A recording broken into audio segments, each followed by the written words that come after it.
hinaharap. Popular sa balita, popular sa musika. Pangasinan Govwaves Network Corporation. Sa Pangasinan, we are the number one pop music station. DWJE 88.1 FM Radyo Pangasinan. Paboritong ang kabataan at matatanda. Paboritong pakinggan sa bus, tricycle, jeep at mga opisina.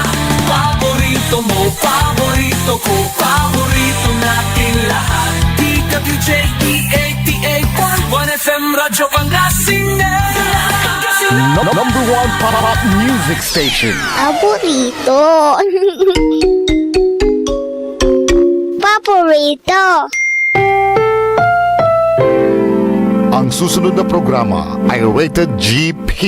GP? Ano yun? Garantisadong pampaborito! Ang lahat ng opinyon at pananaw sa susunod na bahagi ng programa ay galing sa host anchor at panauhin lamang at hindi pananaw ng mga producers at ng pamunuan ng DWJE Radyo Pangasinan at Pangasinan Gulfwaves Network Corporation. Punto por punto sa 88.1. Diretsong balita at opinyon. Walang paligoy-ligoy. Bawat isyo sinusuri. Bawat punto pinapakinggan. Totoong usapan, malinaw na pananaw. Bawat punto may katuwiran kay Atong Remo. Punto por punto. Alas 10 hanggang alas 11 ng umaga. Dito lamang sa DWJE 88.1 FM Radyo Pangasinan. Punto por punto sa 88.1 kay Atong Remo. Eto na! Eto na! Eto na! Punto por punto kay Atong Remo.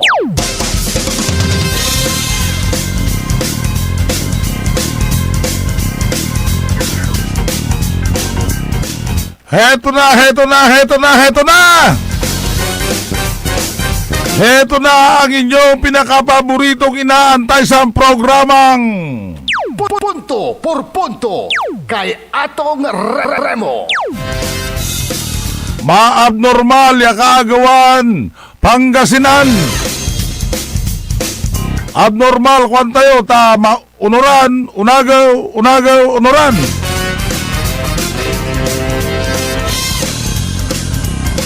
At samahan nyo na naman po kami sa aming isang oras na pakikipagtalakayan po sa inyo para mabigyan ho natin ng inyong mga balita bago at luma na mga pag-uusapan ho natin.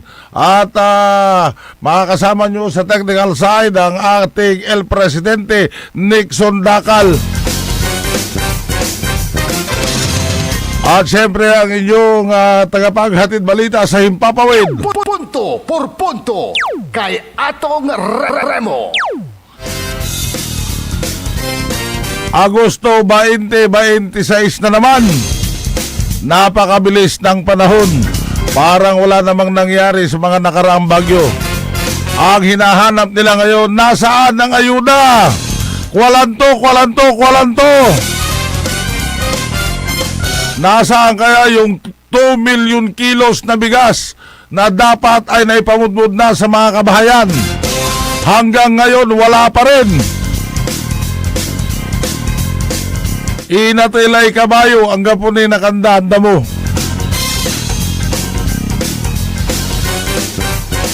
Kumusta kilat kasiksikanan nyo ditaan at Malimgas Market? Si Joel de la Cruz. Kagawad, kumusta lang ditaan? Kumusta motlay Master Charlo Gonzales? Aglalim mo amuya ta medyo dalap. At kabong loob na abong to. Musta mo lang kasi si former Barangay West City Councilor Emong Vallejos. Kumusta mo lang Kapitan Makmak? Kumusta mo lang Kapitan Justin Espino na Barangay Poblasyon East Bautista, Pangasinan? Maya-maya. Ang mainit na pinag-uusapan ngayon ay patungkol ho dyan sa pagsuspindi ng ombudsman kay Jojo Guadis at saka itong si Vigor Mendoza II. Yan po yung mga kawani na nandyan po sa Land Transportation Office. At pupuntuhan ho natin ang mga yan dahil marami hong nakikisawsaw sa mga istorya na yan at pilit na idinadawit ang kumpanya ng Stratcom sa pamumuno ni former Bayambang Mayor Cesar Kiambao. Alam nyo, sa totoo lang, wala naman hong kinalaman ng Stratcom Company dyan sa suspension na yan. Dahil unang-una, para malaman po ng karamihan, ang Stratcom po ang nag-umpisa ng IT system dyan sa LTO para mapabilis ang ating pagkuha ng lisensya, ng plaka at ano ka pa man na kailangan ng mga commuters natin at mga motorista. O yung mga Doberman ng Kapitolyo, makinig kayong maigi. Hindi yung nakakita lang kayo ng pangalan ng Stratcom ay idinadawit nyo na itong si former Mayor Cesar Kiambao na hindi nyo naman alam kung ano ang totoong kwento at ang totoong nangyayari sa loob ng LTO at ng Ombudsman. Makinig kayong maigi para alam nyo.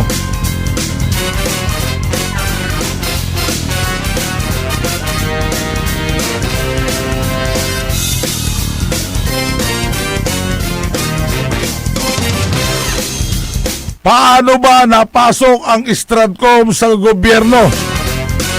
Uumpisan ho natin sa taong 1997 hanggang 1998. O mga Doberman ng Kapitolyo, makinig kayo para hindi kayo post ng post kung ano yung mga pinagpo-post nyo sa Facebook page.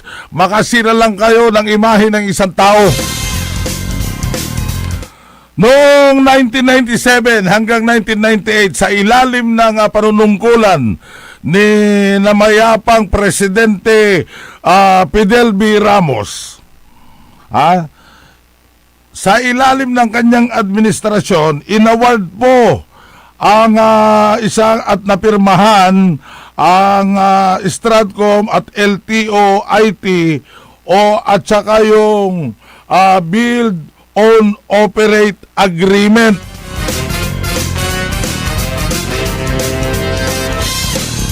Sa taon na yan, pumasok ang gobyerno sa Build Operate Agreement sa Stratcom. IT system para sa LTO transaction. Yan ho nag-umpisa yung Stratcom na nagkaroon ng kontrata dyan sa LTO.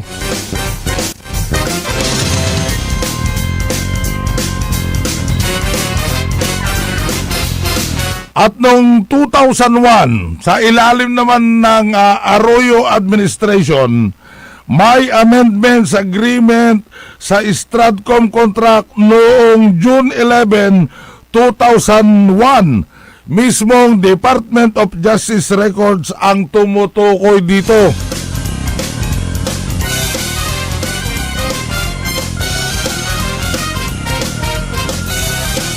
At noong administrasyon na ni Arroyo, Gloria Macapagal Arroyo, aktibo nang ginamit ang Stratcom system sa LTO.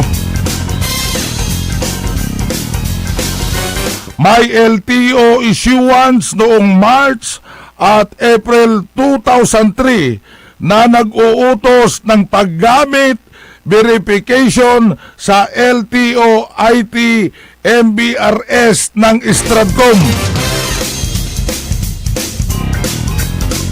Ibig sabihin, naging operational ang Stratcom system. May final certificate of acceptance noong 2003.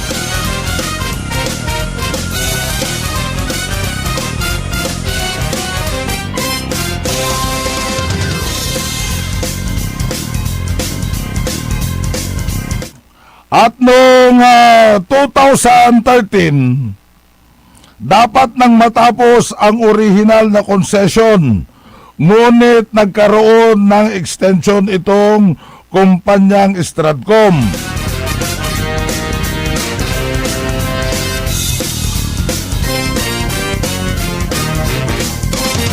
At noong 2016, phase out agreement ng LTO at Stratcom na sana. Ngunit pinayagan ang pagpapatuloy habang wala pang fully operational replacement na IT system.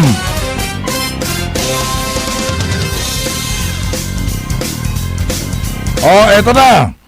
2018, nakipagkontrata ang gobyerno sa Dermalog-led joint venture para sa bagong LTO Management Service o yung LTMS.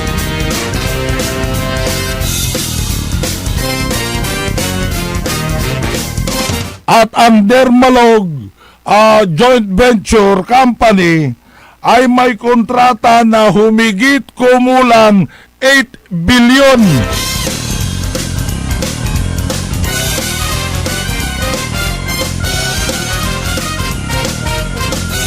At noong taong 2020, nagsimulang gamitin ang LTMS. Sa Memorandum of Agreement, Stratcom dapat ay backup lamang sa pilot sites at pagkatapos ng transition, LTMS na dapat ang gamitin.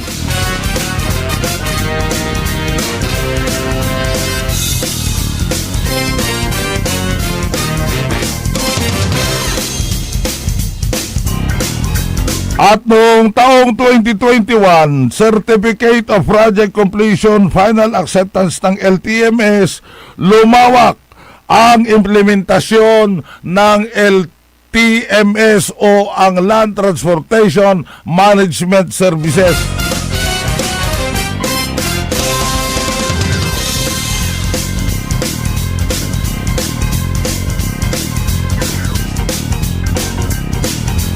Sino ang nasa likod ng original na Stratcom contract?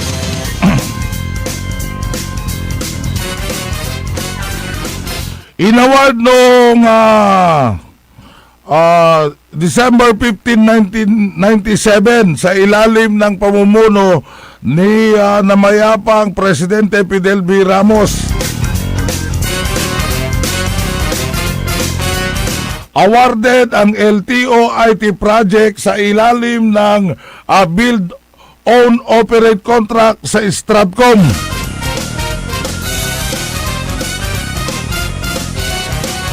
Ito ang pitsang malinaw na binabanggit ng Supreme Court pa yan. Noong March 26, 1998, formal na pinirmahan ng Build, Own, Operate Agreement ng DOTC, LTO at ng Stratcom.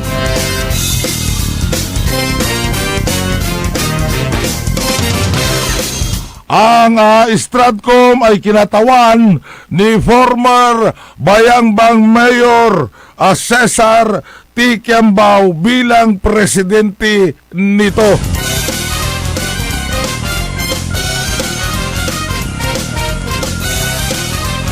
Ayon sa PIDS study, bago ang signing noong March 24, 1998 ay kinumpirma ng National Economic Development Authority Board o ICC Cabinet Committee ang technical approval. Pagkatapos ng signing, dumaan ang kontrata sa DOTC Secretary at ng Office of the President.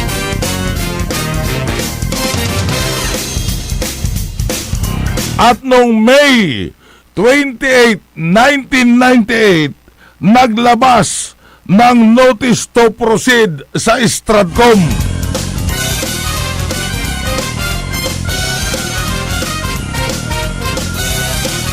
Sino ang mga DOTC secretary nung mga panahon na yan? Si Arturo Enrile, ang DOTC secretary mula April 16, 1997 hanggang January 14, 1998.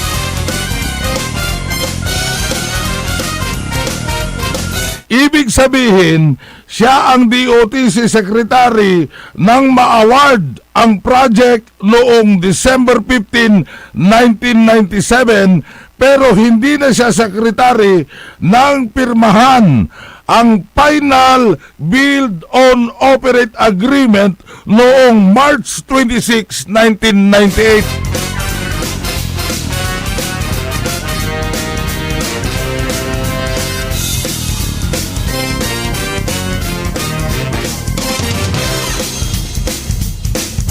At ang 8 billion Dermalog LTMS project ay ibang kontrata at mas bago.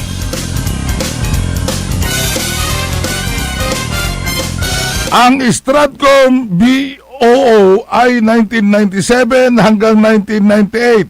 Panahon ni Ramos, kaya hindi tama na iugnay ang pagkagawa original award ng Stratcom kay GMA. Ang Administrasyong Arroyo ay pumasok pagkatapos at may 2001 amendment sa Stratcom Agreement.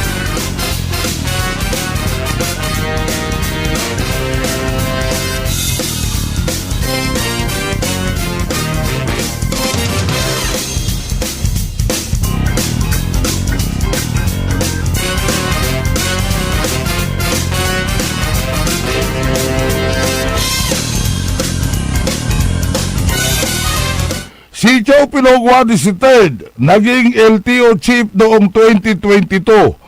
Ang ombudsman mismo ay tumutukoy sa kanyang panunungkulan noong 2022 kung kailan itinulak umano ang pagpapatuloy ng paggamit ng lumang Stratcom system.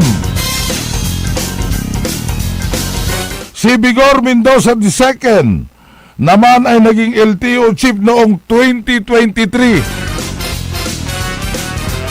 At ayon sa ombudsman, noong panahong iyon ay naglabas siya ng mga memorandum na nagpapatuloy sa paggamit ng lumang LTO IT system kasabay ng LTMS.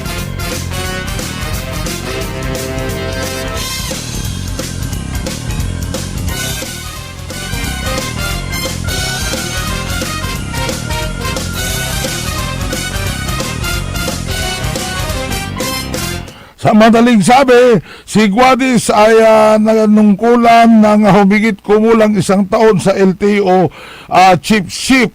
Mendoza, humigit kumulang ng 2 taon bilang LTO chief.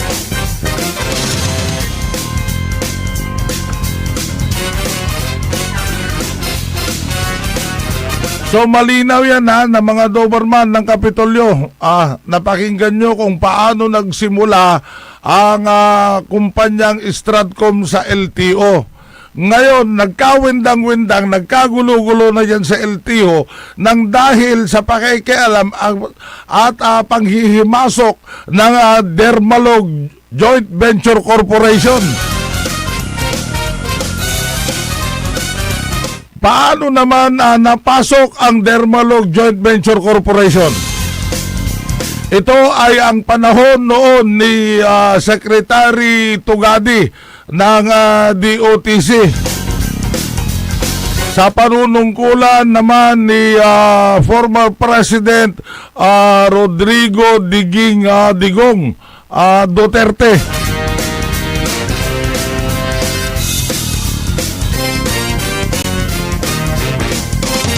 Ibig sabihin, ang pinakauna na naglalagay ng IT system dyan sa LTO ay itong kumpanya ng Stratcom.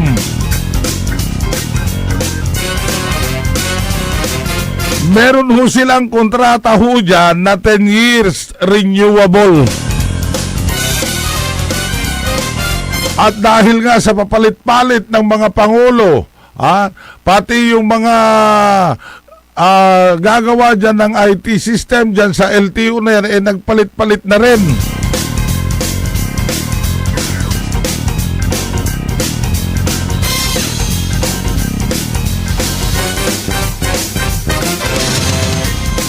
At nung pumasok nga itong administrasyon ni Duterte, ipinasok naman ngayon ni Secretary Tugade itong Dermalog Joint Venture Company. At naglabs na ho yan, tinanggal na rin ng LTO ang serbisyo ng Dermalog noong May 30, 2026. So sa ilalim ng kanilang mga agreement, ang papel po ng Stratcom ay backup lang. Dahil siya yung nauna na naglagay ng mga system dyan sa LTO na yan para bumilis ang kanilang serbisyo. Original ang kumpanya ng Stratcom para maayos ang pagdaloy ng serbisyo ng tanggapan ng Land Transportation Office.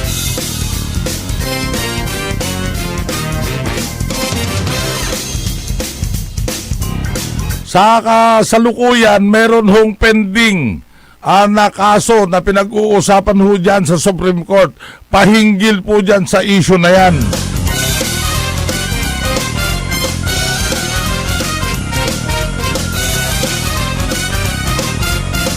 Ipinipilit ng ombudsman sa pamumuno ni Crispin Boying Rimulya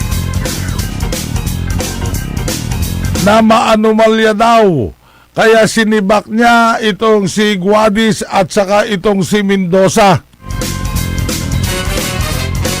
Sinuspende ng 6 na buwan.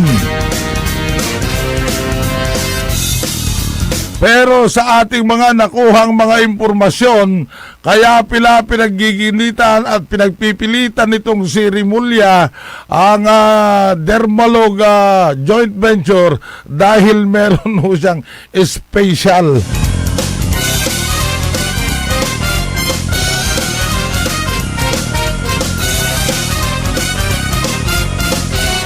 Dahil yung balita ho natin, medyo maganda ho yung may-ari ng Dermalog. So naintindihan nyo na mga Doberman ng Kapitolyo. Makakita lang kayo ng pangalang Stratcom kung ano-ano na ang nilalabas nyo yan sa mga Facebook page ninyo. Ano naman ang kinalaman ng Stratcom sa pagsuspende ng dalawang kawani ng LTO? Porque nabanggit lang ang pangalang Stratcom, isinisi nyo na kay dating Bayangbang Mayor Cesar Kiambao. Ngayon, ipinaggigiitin na rin ni Guadis at saka ni Mendoza na wala pa silang natatanggap na suspension order. Dahil nalaman ho natin na gawa-gawa pala ng Dermalog ang mga pakana na yan para masibak itong dalawang LTO chip na to na si Guadis at saka si Mendoza. Punto por punto kay Atong Remo. Marami pa ho tayong pag-uusapan at magbabalik ho tayo makaraan ng ilang patalastas. Punto por punto kay Atong Remo.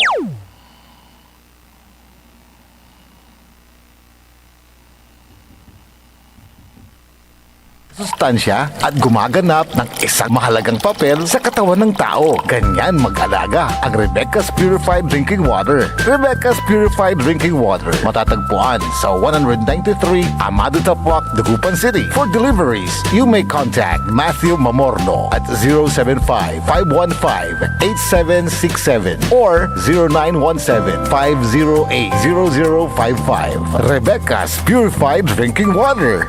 Mare! Kabigla ka naman, Mare, ah! Grabe, gimanggana ka ah. Mari, di mo sinabi na uwi ka pala ng San Carlos. Ay, oo. Namiss ko na kasi dito ang pamilya ko. Ito na palang San Carlos ngayon. Grabe, Mare. Ang laki na ng pinagbago. Siyempre naman, Mari, alam mo ba na dito sa syudad natin, malaki na talagang pagbabago. Mula sa mga infrastruktura, nandiyan na mga konkretong daan at mga bagong pasilidad. Wow! Meron din tayong trending na ayos, kalusugan karavan na nagbibigay ng libreng serbisyong medikal. Balita na! Saka, nandyan din ang mga programang pag-agrikultura para sa ating mga magsasaka. Ay, wow! At higit sa lahat, Maria, ang pagpapanatili ng peace and order ng ating syudad. Perfect! Di lang yan, binibigyan din ng halaga ang kapakanan ng lahat ng tao at pantay na karapatan sa mga serbisyo ng gobyerno. Grabe, Mare! Ang bongga na talaga ng San Carlos. Parang ayoko na bumalik sa ibang bansa. Oo, Mari. Kung ako sa'yo, dito ka na lang sa San Carlos. Dahil sa San Carlos, tunay na subok na ang serbisyong ayos. Mayor Julia Ayo Resuello po, kasama si Vice Mayor Jose Resbox Resuello at ang Sangguniang Panglungsod ay nandito upang umagapay at magserbisyo sa ating minamahal na syudad. San Carlos, maunlad, ligtas at maayos. Naghahanap ka ba ng masarap, sulit at tunay na Chinese food? Tikman ang kanilang masasarap na noodles, steaming dumplings, fried rice at iba pang paborito ninyong Chinese dishes na siguradong magpapabalik-balik sa inyo. Sa bawat subo, maasahan ang kalidad, sarap at pagmamahal sa pagluluto na para bang nasa puso ka ng Chinatown. Pang pamilya, pang barkada o pang solo food trip, siguradong busog at masaya ka sa Angkong Noodle House. Angkong Noodle House. Sarap na abot kamay. Lasang tunay na Chinese food. Ano pang iniintay mo? Tara na, kain na sa Angkong Noodle House. Angkong Noodle House is located at the ground floor of Metro Plaza, A.B. Fernandez Avenue, Dagupan City. Also visit their branches, Bayambang, Rosales, Ordaneta, Binalonan, San Carlos City, at ang kanilang bagong bukas na sa Robinsons, Calasiao.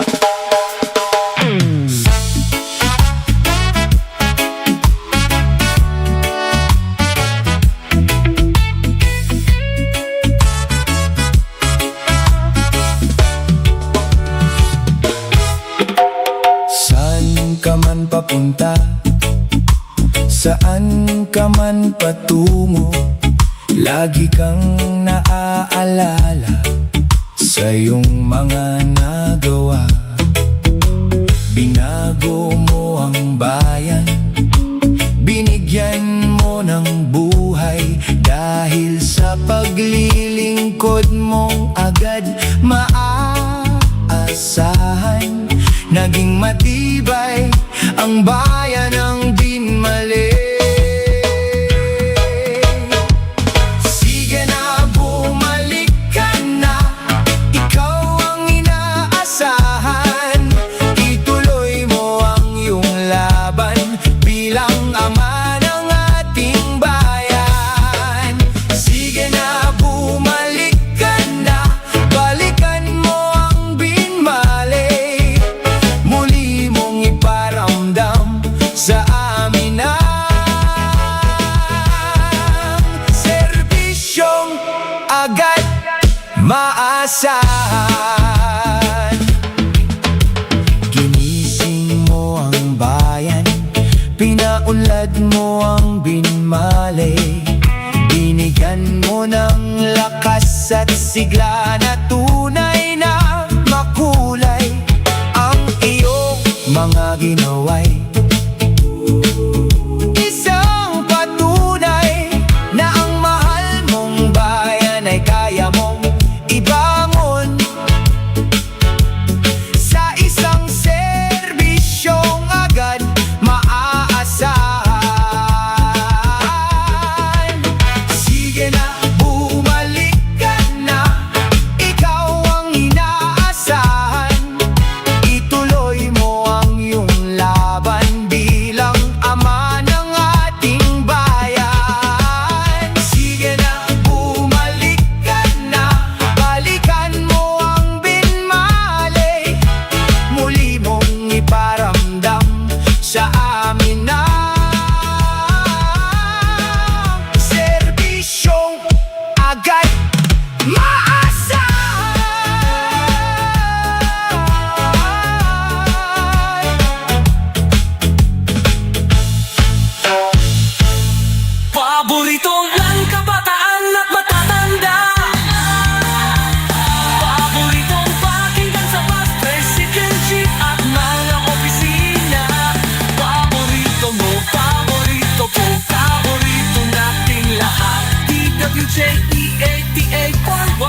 Radyo Pangasinan WJE 88.1 FM Radyo Pangasinan.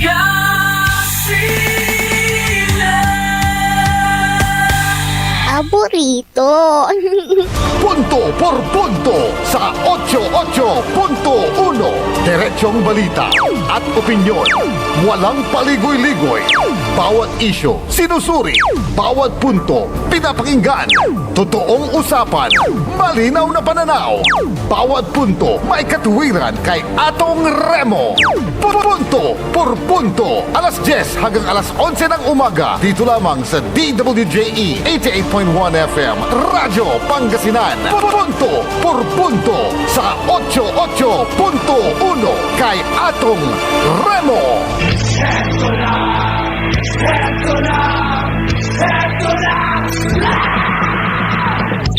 Punto por punto kay Atong Remo.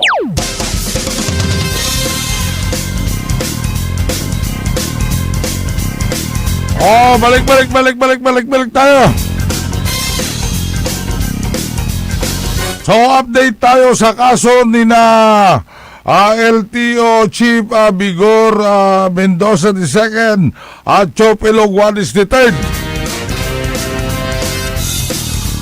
At alam niyo naman natin na noong Agosto 17, taong kasalukuyan, naglabas ang Office of the Ombudsman ng preventive suspension order laban kina dating LTO Chiefs Vigor Mendoza II at Chopelo Guadis III.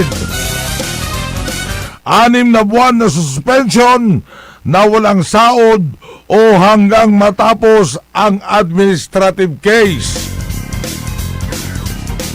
Ang mga kasong administratibo ay grave misconduct at conduct prejudicial to the best interest of the service.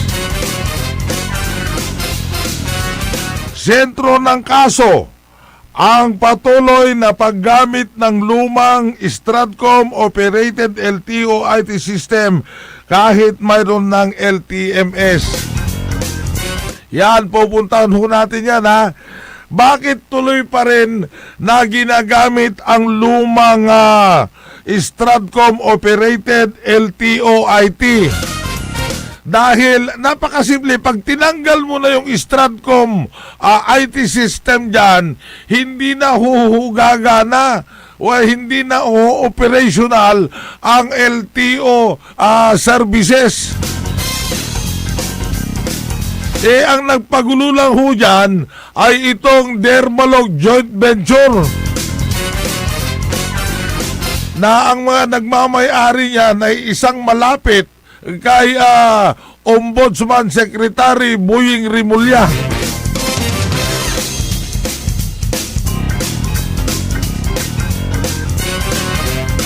Parang kung halimbawa itong bigyan ko kayo ng halimbawa. Pupunta ka sa isang internet cafe. Natural, pag pupunta ka sa internet cafe, sasabihin mo, gagamitin mo yung internet nila. So, magbabayad ka.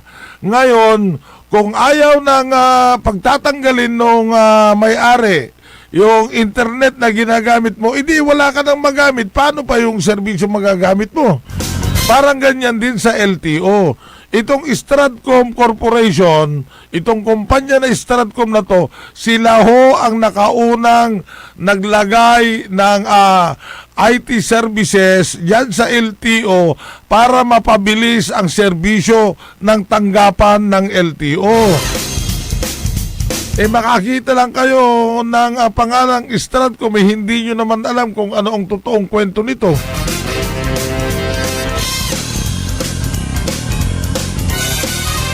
Nakita nyo lang na pag-aari ni former Bayangbang Mayor kung ano-ano na ang nilalabas nyo dyan sa Facebook.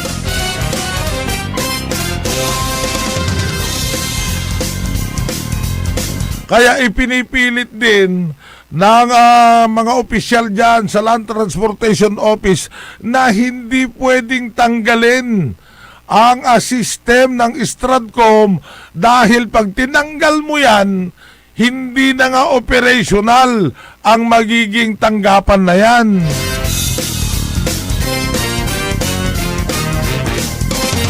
Ngayon, ipinipilit nila na ipasok yung Dermalog Joint Venture Corporation. Wala ngang gamit ni hindi nga makapagbigay ng receivables dyan sa tanggapan ng LTO. Kaya yan ho ang kaso ho ngayon. Dahil itong Dermalog Corporation nakasuso ito sa Stratcom. Dahil kung hindi binakapan ng Stratcom itong Dermalog na ito, hindi naman magiging operational yung Dermalog Corporation. Ngayon, ang gusto nyong tanggalin yung Stratcom. O di sige, tanggalin nyo, tatignan natin kung ano ang magiging serbisyo ng LTO. Yan ho ang pinakamalinaw na paliwanag ho sa hindi mga nakakaintindi.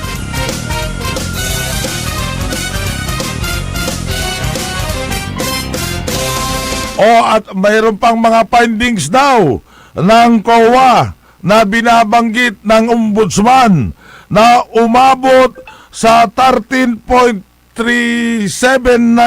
billion ang computer fees na ipinataw sa motorist mula 2019 hanggang 2025. At marami rin hong nagsasabi na hindi naman ganong kalaking halaga na aabot ng 13.375 ang bilyon pesos na yan.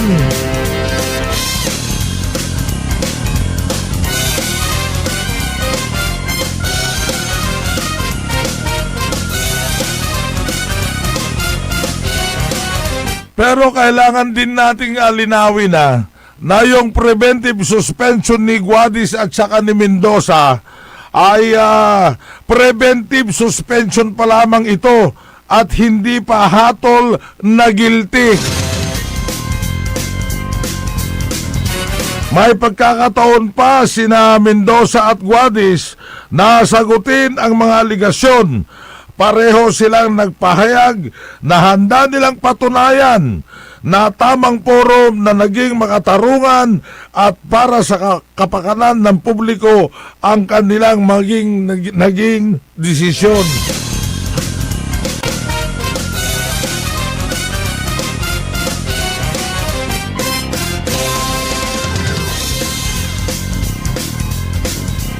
At ngayon ay may hiwalay ding malaking usapin ngayon tungkol sa Dermalog at ang LTO, LTMS.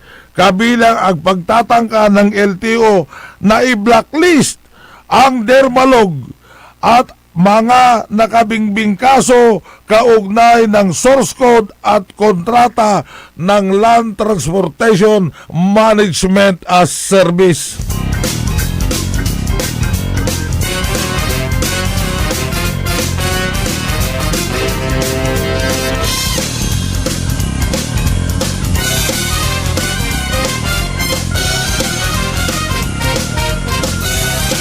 Pinipilit talaga ni Secretary Boying Rimulya na ipasok itong Dermalog na ito. Wala naman itong kakayanan. Wala itong mga gamit. Ang gamit lang na ginagamit ng Dermalog ay itong Stratcom Corporation.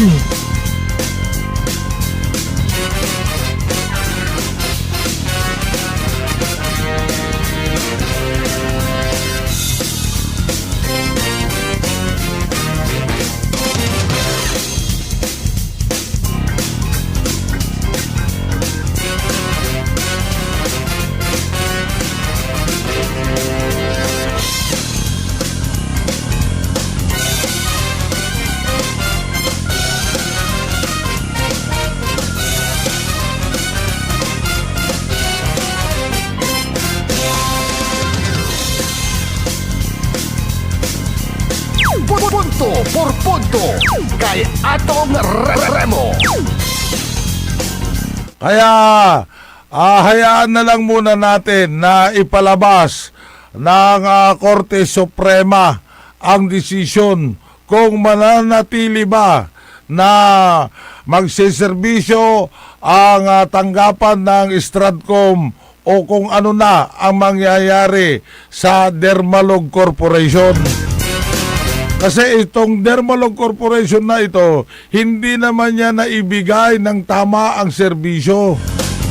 Maraming hinahanap ang Land Transportation Office patungkol dito sa mga operation ng Dermalog, pero walang maibigay ang Dermalog. Kaya nga walang receivables na natatanggap ng LTO despite na 15 demand letters na ang ibinigay ng LTO sa tanggapan ng Dermalog, pero hanggang ngayon, hanggang umabot na sila sa kaso sa Korte Suprema, ay wala pa ring maipakita ang Dermalog Joint Venture Corporation. Yan ang buong kwento niyan.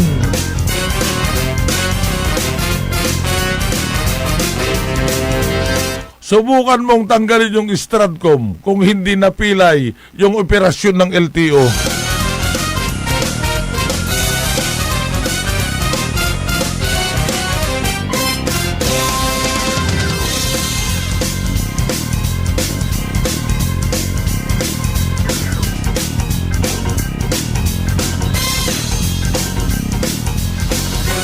Meron pa tayong 13 minuto.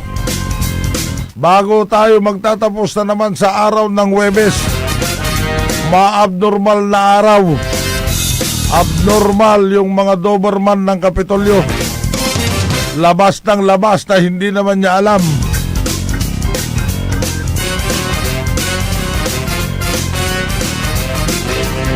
Ano kaya kung ipalabas nyo rin yung accounting ninyo patungkol dyan sa gikonsulta na yan na ginagawa ninyo? Kasagsagan ng bagyo, ang ginagawa nyo, nagpapalista kayo ng gikonsulta.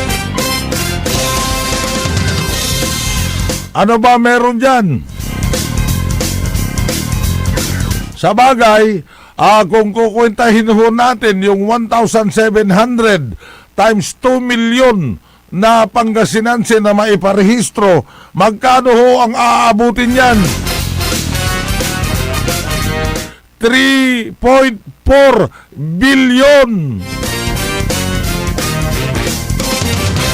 Kaya pinipilit nyo na ipalista lahat ang mga taga-Pangasinan para mas malaki ang malilikom nyo.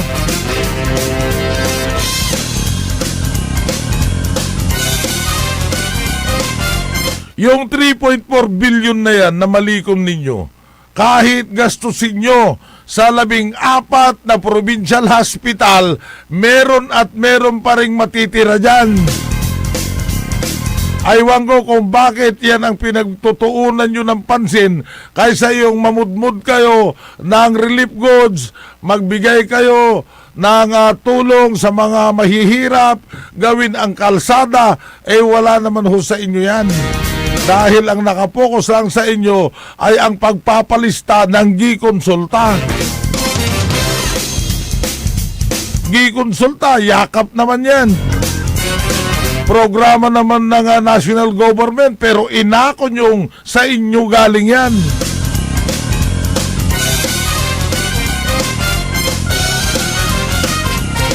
Sa bagay, malapit na ang eleksyon.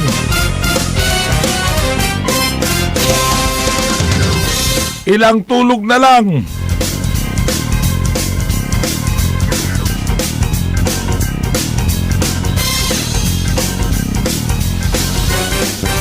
Hay nako, Pangasinan.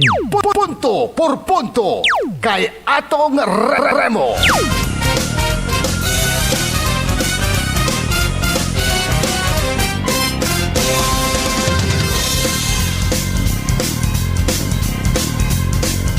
Ay, bati muna tayo. Dyan naman sa GDY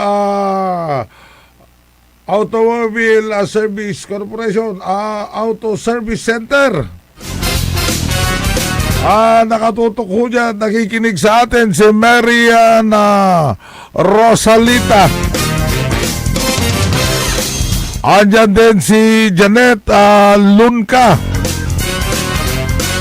At si Bea Jelin Di Guzman. Thank you Thank you for listening. At itong father niya na palagi daw nakatutok sa ating himpilan, itong si Jimmy Arabaca.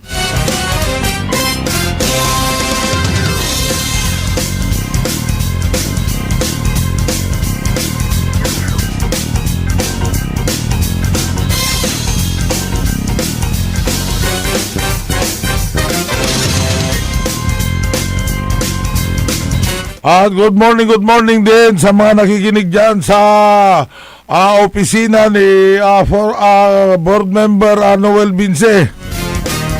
Andyan ho si Tess, andyan ho si Jo, andyan si Gia, si Rani, si Boy, at saka si Orlando. Yan ho yung mga staff ho ni 6th District Board Member Noel Binse.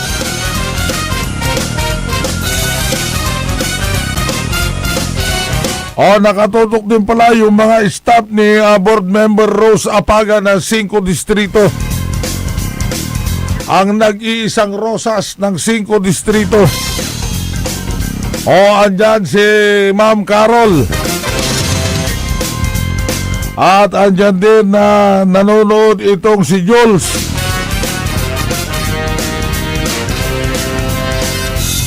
At yung mga driver bodyguard ni BM Rose Apaga, si Romando Villaros, si Mark Tabantaban, at saka si JB Bangan.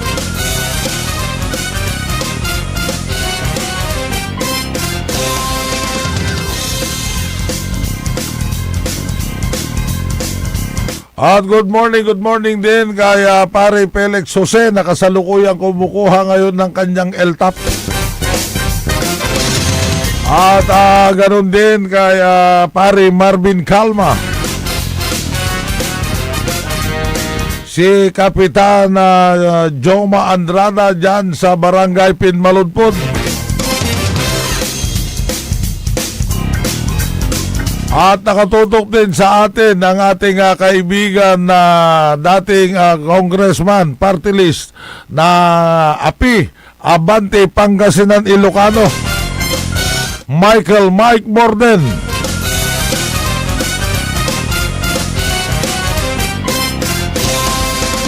At nakikidalamhati ho ang himpilan ng DWJE 88.1 Radyo Pangasinan sa pagpanaw ng nanay ni Villasis Vice Mayor Booth Sison, ang lola ni BM Louie Sison, at ang lola din ni Councilor Jamil Sison. Last night na ho ngayon at ihahatid ho sa huling hantungan ang kanyang labi bukas ho. At hindi pa ho natin nakuha kung ano pong oras po yan. Kaya mamaya dadalawin din ho natin sila para makipaglamay din ho tayo.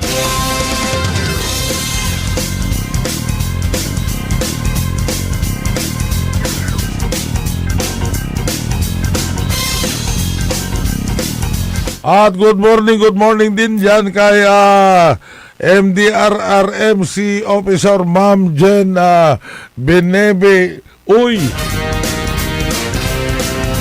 Maraming salamat sa pagbibigay mo at pag-update mo sa amin sa sitwasyon dyan sa bayan ng Bayangbang.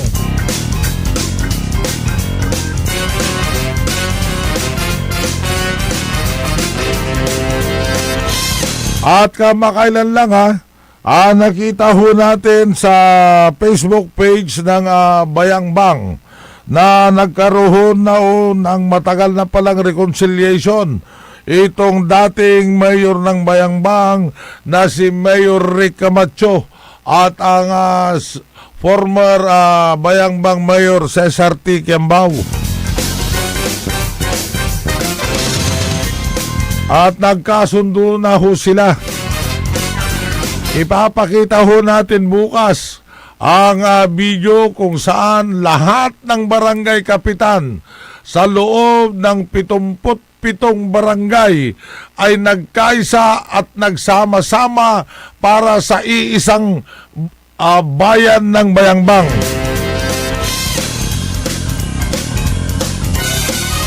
Wala hong puwang ang mamumulitika dyan sa bayan ng Bayangbang. Dahil meron hong isang mataas na opisyal na pasyal ng pasyal dyan sa bayan ng Bayangbang at pinipilit niyang, aywan ko kung nangangampan niya ito ng ang aga-aga.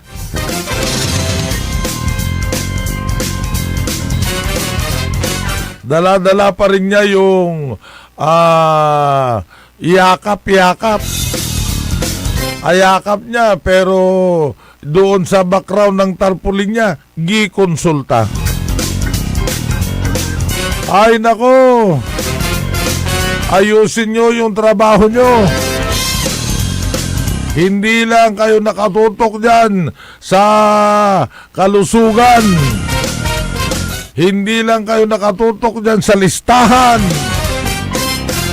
Listahan na gusto nyong ipalista lahat ang Pangasinense. Dahil meron palang lihim dyan. Ang laki-laki pala ang kantidad na yan. 3.4 billion.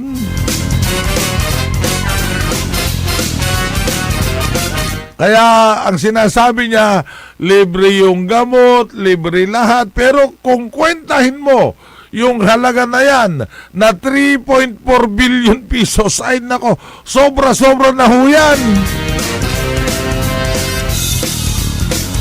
Para sa kaalaman ng lahat, pera nyo yan, kwartayutan, ya iiter to, agto kwarta ya personaltan.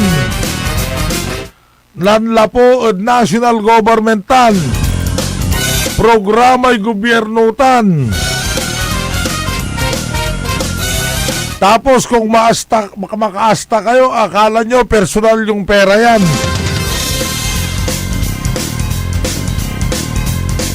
Punto por punto kay Atong Remo.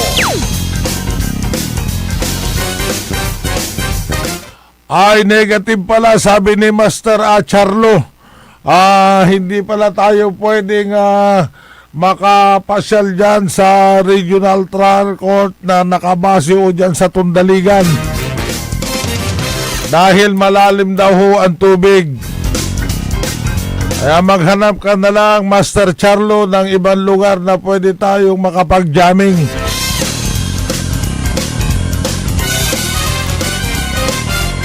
At wala na tayong sapat na oras at bukas na muli. Maraming salamat ho sa inyong pagtangkilik sa ating programang Punto por punto kay Atong Remo. At maraming salamat din sa inyo sa pagtutok, sa inyong pakikinig, sa inyong panunod. Hanggang bukas muli, kasama pa rin natin sa technical side ang El Presidente ng radyo paborito, El Presidente Nixon Dakal.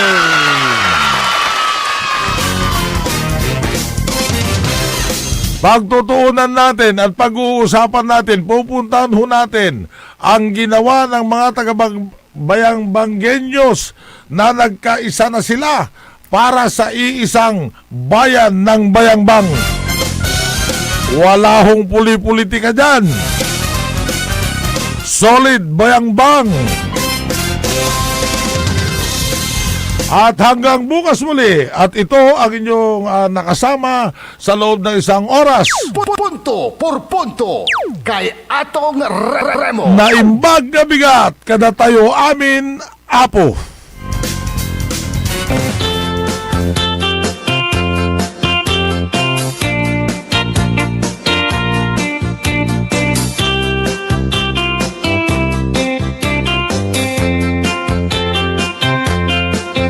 Ang lahat ng opinyon at pananaw sa susunod na bahagi ng programa ay galing sa host anchor at panauhin lamang at hindi pananaw ng mga producers at ng pamunuan ng DWJE Radio Pangasinan at Pangasinan Gulf Waves Network Corporation. Ang puta-putang Iren Balita. Ang nag-utos po sa akin na i-release ang pera na 125M ay si Ma'am Sara Duterte. Mahiya naman kayo sa inyong kapwa Pilipino. Ang puta-putang Iren Sunata. Hawak mo ang beat